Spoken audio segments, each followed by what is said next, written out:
দেশ বিদেশের ব্যবসা বাণিজ্য আর অর্থনীতির সব খবর নিয়ে আমন্ত্রণ জানাচ্ছি ফ্যালকন বিজনেস রিপোর্টে। মান ভালো না হওয়ায় শিক্ষা ও চাকরির বাজারের মধ্যে সামঞ্জস্যতা আসছে না। প্রাথমিক ও মাধ্যমিক শিক্ষা জীবনের কতটা নষ্ট হয়ে যাচ্ছে? দেশেই মাইক্রোচিপ তৈরি করতে চান প্রবাসী প্রকৌশলীরা, জোর দিতে হবে কোথায়? ভারতের আদানি গ্রুপ থেকে বিদ্যুৎ কিনতে তৈরি হবে 140 কিলোমিটার দীর্ঘ সঞ্চালন লাইন, খরচ হবে কত? এমন সব প্রশ্নের উত্তর নিয়েই আমাদের আজকের আয়োজন। গুণগত মান ভালো না হওয়ায় দেশের শিক্ষা ব্যবস্থা আর চাকরির বাজারের মধ্যে সামঞ্জস্যতা আসছে না, বাড়ছে শিক্ষিত বেকারের সংখ্যা। বিশ্বব্যাংকের গবেষণা বলছে, নিম্নমানের শিক্ষার কারণে প্রাথমিক ও মাধ্যমিকের 40% শিক্ষা জীবন নষ্ট হচ্ছে, যা থেকে উত্তরণে মানসম্পন্ন শিক্ষক নিয়োগ আর বাড়তি বিনিয়োগের তাগিদ দিয়েছে সংস্থাটি। বুধবার রাজধানীতে বিশ্বব্যাংকের এক অনুষ্ঠানে এসব পরামর্শ উঠে আসে। মাত্র 25 বছরের ব্যবধানে প্রাথমিক শিক্ষার হার 60% থেকে প্রায় 100% নিয়ে গেছে বাংলাদেশ, যার অর্থে কি এখন মেয়ে শিক্ষার্থী নেমে এসেছে ঝরে পড়ার হারও শতকরা 19% প্রাথমিকে। যদিও বিশ্বব্যাংক বলছে ওই স্তর পেরোনো 75% শিক্ষার্থী গণিতের ন্যূনতম জ্ঞানও অর্জন করতে পারে না। তৃতীয় শ্রেণীর 43% পারে না বাংলা পাঠ্যের যে কোনো প্রশ্নের সন্তোষজনক জবাব দিতে। কিন্তু কেন? Starting a school today will be expected to complete about 11 years of education in average at age 18. Now, when we factor in the learning which is taking place in a school, we see that these 11 years are diminished to 6.5. In other words, 4.5 years of this education are somehow lost because of low quality of learning. বিশ্বব্যাংক বলছে, এমন সংকটের বড় কারণ শিক্ষক স্বল্পতা। তাদের হিসেবে প্রাথমিকে প্রতি 45 জন শিক্ষার্থীর জন্য শিক্ষক আছেন একজন, যারা আছেন তাদের 44%ই শিক্ষাগত যোগ্যতা স্নাতকের নিচে। শুধু প্রাথমিক কিংবা মাধ্যমিক নয়, মানে বড় ঘাটতি আছে উপরের ধাপ, এমনকি কারিগরি শিক্ষা ব্যবস্থাতেও। এ কারণেই কারিগরিতে ডিপ্লোমা করা 32% শিক্ষার্থী পাশ করার 2-1 বছর পরও বেকার থাকছে বিশ্বব্যাংকের হিসেবে। Human capital is one of the keys to helping Bangladesh achieve its aspiration to become an upper middle income country. Realizing education's promise means giving children the chance not only to compete in today's economy, but also in tomorrow's economy. We have recognized that, and that's why the Prak-Prathomik, it's called pre-primary. We are investing a lot. The second one you identified as poor quality of teachers, and there's no disagreement to that. We have undertaken programs, and there are issues, that we need to improve.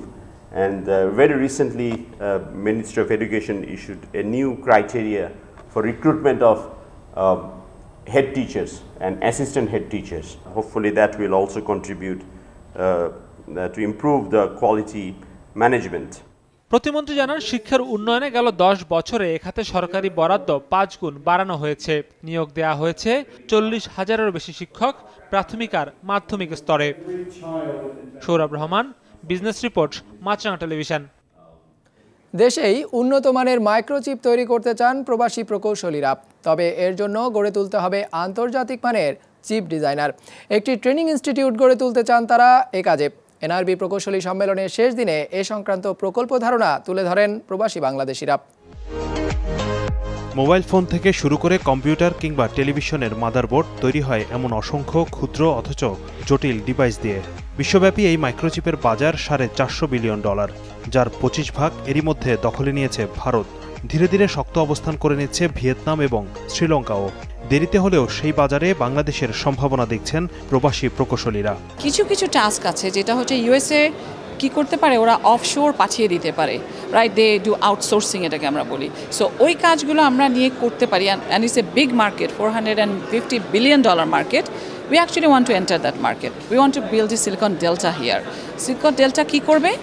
যত chip design companies আছে, like Intel, Samsung, Qualcomm, they will come and form their ODCs here.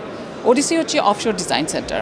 Chip তৈরিতে ভারতের এমন সাফল্য এসেছে মূলত তাদের 20,000 দক্ষ প্রকৌশলীর হাত ধরে, যারা বছরে তৈরি করেন 2,000-এর বেশি নতুন ডিজাইনের chip.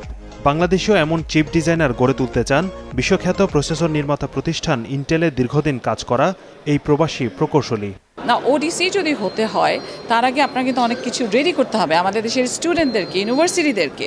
So what we are trying to push is university যেন তাদের কারিকুলামগুলো আপডেট করে, so that we have students in our training institute. ওরা এসে ওদেরকে আমরা অল্প কিছু শিখালে they become a good chip design engineer and they can be employed. So our task is to actually create employable skilled chip design engineers. তবে এর জন্য দেশেই পরিপূর্ণ ইকোসিস্টেম গড়ে তোলার তাগিদ দিয়েছেন প্রবাসীরা, যেখানে সহযোগী হিসেবে থাকতে চায় বেসরকারি খাতের প্রতিষ্ঠানগুলো। Basic ecosystem already run, and we can not only PCB project, we already started surface mountain SMT project. So if you have any concept or any design and you can make the design for IoT or any digital devices, you can take help from like Walton. আমরা idea নামে project নেওয়া হয়েছে, সেই প্রজেক্টের মাধ্যমে যদি আপনারা আসতে পারেন বা আসেন, সেখানে আমরা কিন্তু আপনাদের এই আইডিয়াকে প্রোটেক্ট করার জন্য আমরা কিন্তু সেখানে প্রভিশন রেখেছি। সেমিনারে বলা হয় বিশ্বব্যাপী ইন্টারনেট নির্ভর ডিভাইস বা আইওটির ব্যবহার বাড়ছে খুব দ্রুত। 2025 সালের মধ্যে সেই বাজার পৌঁছবে $1.5 ট্রিলিয়ন। উন্নত মানের চিপ উৎপাদন করতে পারলে যেখানে প্রবেশের সুযোগ তৈরি হবে বাংলাদেশের জন্য। শাহাদাত হোসেন, বিজনেস রিপোর্ট, মাছরাঙা টেলিভিশন। ভারতের আদানি গ্রুপের কাছ থেকে বিদ্যুৎ আমদানি করতে 140 কিলোমিটার দীর্ঘ 400 কেভি সঞ্চালন লাইন নির্মাণ করবে সরকার। এজন্য 3,322 কোটি টাকা ব্যয়ে একটি প্রকল্প অনুমোদন দেওয়া হয়েছে। বুধবার রাজধানীর শেরেবাংলা নগরে প্রধানমন্ত্রী শেখ হাসিনার সভাপতিত্বে অনুষ্ঠিত অর্থনৈতিক পরিষদের নির্বাহী সভায় প্রকল্পটির অনুমোদন দেওয়া হয়। ভারতের সবচেয়ে বড় বেসরকারি বিদ্যুৎ উৎপাদন প্রতিষ্ঠান আদানি গ্রুপ। প্রতিষ্ঠানটির কাছ থেকে 1600 মেগাওয়াট বিদ্যুৎ আমদানি করবে সরকার, আর এটি আনতে হবে ভারতের ঝাড়খণ্ড থেকে। বিদ্যুৎ আনতে দিনাজপুরের বড়পুকুরিয়া, বগুড়া, কালিয়াকৈর পর্যন্ত 140 কিলোমিটার দীর্ঘ 400 কেভি সঞ্চালন লাইন নির্মাণের সিদ্ধান্ত নেওয়া হয়েছে, যাতে ব্যয় হবে 3,322 কোটি টাকা, যার 52 ভাগ আসবে ভারতীয় ঋণের টাকা থেকে। ভারত থেকে আমরা বিদ্যুৎ আনবো, বিশেষ করে ভারতে একটি আদানি গ্রুপ একটি বিদ্যুৎ প্রকল্পের কাজে হাত দিয়েছে 2800 মেগাওয়াটের। এইটা পুরোপুরি আমরা এই লাইনের মাধ্যমে পাবো। এখানে কালিয়াকৈরে এসে এটাকে ব্রাঞ্চ আউট হয়ে বিভিন্ন জায়গায় চলে যাবে, চট্টগ্রামে যাবে, সিলেটে যাবে, খুলনা যাবে। It will be the hub. Kaliakair will become hub. বিদ্যুতের ক্রমবর্ধমান চাহিদা লাফিয়ে লাফিয়ে বাড়ছে এবং লাফিয়ে লাফিয়ে আমাদেরকে বিদ্যুৎ উৎপাদন করতে হচ্ছে, বিতরণ করতে হচ্ছে। এই জন্য এটা অত্যন্ত অত্যন্ত ক্রিটিক্যালি ইম্পর্টেন্ট জাতীয় প্রজেক্ট। এটাকে ভারতীয় ঋণের টাকায় দেশটির বিনিয়োগকারীদের জন্য আলাদা অর্থনৈতিক অঞ্চল করতে 845 কোটি টাকা বিনিয়োগের সিদ্ধান্ত নেওয়া হয় একনেক বৈঠকে। এ টাকায় চট্টগ্রামের মিরসরাইতে 1000 একর জমি অধিগ্রহণ করা হবে। এটা বাস্তবায়ন করবে বেজা, যেটি মাননীয় প্রধানমন্ত্রীর কার্যালয়ের নিয়ন্ত্রণে কাজ করে। মাননীয় প্রধানমন্ত্রী এখানে খুব নির্দেশনা দিয়েছেন তাড়াতাড়ি সম্পন্ন করার জন্য। কোনো কৃষি জমি এখানে তার ধারণা মতো নাই, কারণ এটা সম্পূর্ণ চরাঞ্চল। সম্পূর্ণ জমি তার ধারণা মতো এগুলো সরকারের, যদি ছিটে ফুটে কোথাও থাকে ব্যক্তিগত, সেইটা কর্তৃপক্ষ দেখবে। পুরোপুরি সরকারি জমি, খাস জমি। দাম ঠিক করা হয়। প্রধানমন্ত্রী শেখ হাসিনার সভাপতিত্বে অনুষ্ঠিত বৈঠকে বন্দরনগরী চট্টগ্রামের জলাবদ্ধতা নিরসন ও পানি নিষ্কাশনে 1620 কোটি টাকার নতুন প্রকল্পের অনুমোদনও দেওয়া হয়, যেটির কাজ শেষ হবে 2022 সালে। এইটা হলো পানি উন্নয়ন বোর্ড। এছাড়া চট্টগ্রাম সিটি কর্পোরেশন তার নিজস্ব ইঞ্জিনিয়ারিং দিয়ে মাঝে মাঝে এখানে সেখানে কিছু কাজ করে, ওয়াসাও কিছু কাজ করে। তো মাননীয় প্রধানমন্ত্রী এবং অন্যরা প্রশ্ন তুলেছেন যে এতগুলো সংস্থা একই জায়গায় কাজ করছে, ওভারল্যাপিংয়ের আশঙ্কা থেকে যায়। ওভারল্যাপিং মানে ওয়েস্ট, অপচয়। তার নির্দেশনা হলো ওভারল্যাপিং ওয়েস্ট অ্যাভয়েড করার জন্য এখানে একটি উচ্চ ক্ষমতা সম্পন্ন সমন্বয়কারী কমিটি থাকবে। সব মিলিয়ে একনেক সভায় 12,500 কোটি টাকার 13টি প্রকল্প অনুমোদন দেওয়া হয়। জানানো হয়, চলতি অর্থবছরের প্রথম 7 মাসে বার্ষিক উন্নয়ন কর্মসূচির 34 ভাগ বাস্তবায়ন করা গেছে। হিরজুন মীরা, বিজনেস রিপোর্ট, মাছরাঙা টেলিভিশন। সীমানা বাড়ছে চট্টগ্রাম বন্দরের। কর্ণফুলীর মোহনা থেকে দক্ষিণে মহেশখালী আর উত্তরে সীতাকুণ্ড পর্যন্ত হবে নতুন সীমানা। বন্দর কর্তৃপক্ষ বলছে এতে বাড়বে তাদের আয়। নাজমুল সাদিকের রিপোর্ট, ক্যামেরার সাথে ছিলেন রবিউল টিপু। চট্টগ্রাম বন্দরে গেল বছর জাহাজ ভিড়ে ৩,৮৮৮টি। 2013 সালে যা ছিল 2,294। সেই হিসাবে জাহাজের সংখ্যা বেড়েছে 60 ভাগের বেশি। বর্তমানে এলএনজি টার্মিনাল ও বিদ্যুৎ কেন্দ্র সহ কক্সবাজারের মহেশখালী পর্যন্ত চলছে নানা উন্নয়ন কর্মযজ্ঞ। অর্থনৈতিক অঞ্চল হচ্ছে মিরসরাইয়ে, ফলে বাড়ছে চট্টগ্রাম বন্দরের ব্যস্ততা। এখন আনোয়ারা থেকে ফৌজদারহাট পর্যন্ত মাত্র 7 বর্গ নটিক্যাল মাইল উপকূলীয় এলাকায় থাকা নৌযানকে সরাসরি সুবিধা দেয় বন্দর কর্তৃপক্ষ, আদায় করতে পারে মাশুল। তবে এর বাইরে থাকা কুতুবদিয়া মহেশখালী থেকে ফিরে যাওয়া বড় জাহাজগুলো বন্দরের সুবিধা নিলেও মাশুল আদায় করা যাচ্ছে না। তাই সমুদ্র বন্দরের এলাকা বাড়ানোর উদ্যোগ নিয়েছে বন্দর কর্তৃপক্ষ। আমাদের প্রায় সাউথে হচ্ছে 42 নটিক্যাল মাইল এবং নর্থে অলমোস্ট 26 নটিক্যাল মাইল। এই পরিমাণ পোর্ট লিমিট যদি বৃদ্ধি করা হয়, আমরা বন্দরের আউটার অ্যাঙ্করেজে যে সমস্ত জাহাজ বর্তমানে আসে পোর্ট লিমিটের মধ্যে না থাকার কারণে এই সমস্ত জাহাজ থেকে কোনো চার্জ পাওয়া যায় না। এখন ওই জাহাজগুলো আমাদের সার্বক্ষণিক মনিটরিংয়ের মধ্যে থাকবে এবং সেই জাহাজগুলো আসার সময় বন্দর ডিক্লারেশন দিবে এবং আমরা সেই অনুযায়ী বন্দর চার্জ আদায় করতে পারব। সমুদ্র সীমা বাড়ানোর এই উদ্যোগকে ইতিবাচক বলছেন বন্দর ব্যবহারকারীরা। তবে জাহাজের চার্জ সমন্বয়ের দাবি তাদের। সীমানা বৃদ্ধির সাথে অবকাঠামো বৃদ্ধি হবে, বন্দরের ক্যাপাসিটি বিল্ডিং হবে, দক্ষতা বাড়বে, ব্যবসায়িক সুযোগ সুবিধা আরও বাড়বে বলে আমি বিশ্বাস করি। আমি এই সিদ্ধান্তটাকে স্বাগত জানাই। খরচের প্রেশার পড়বে বন্দরের উপর, সেটি যেন কোনোভাবেই ব্যবসায়ীদের কস্ট বৃদ্ধিতে এফেক্ট না করে। বন্দর যেটা করতেছে এটাকে আমরা স্বাগত জানাই, কারণ এটা বাড়ানোর সাথে সাথে বন্দরকে আবার তাদেরকে পাহারা দিতে হবে, তাদের সিকিউরিটির আওতায় আনতে হবে। আমরা চাই একটা শৃঙ্খলা ফিরে আসুক। গেল অর্থ বছরে নিজস্ব এলাকায় আসা জাহাজ থেকে মাশুল বাবদ চট্টগ্রাম বন্দর কর্তৃপক্ষ আয় করেছে প্রায় 168 কোটি টাকা। এলাকা বাড়লে এই আয় বাড়বে কয়েক গুণ। নাজমুল সাদেকি, বিজনেস রিপোর্ট, মাছরাঙ্গা টেলিভিশন।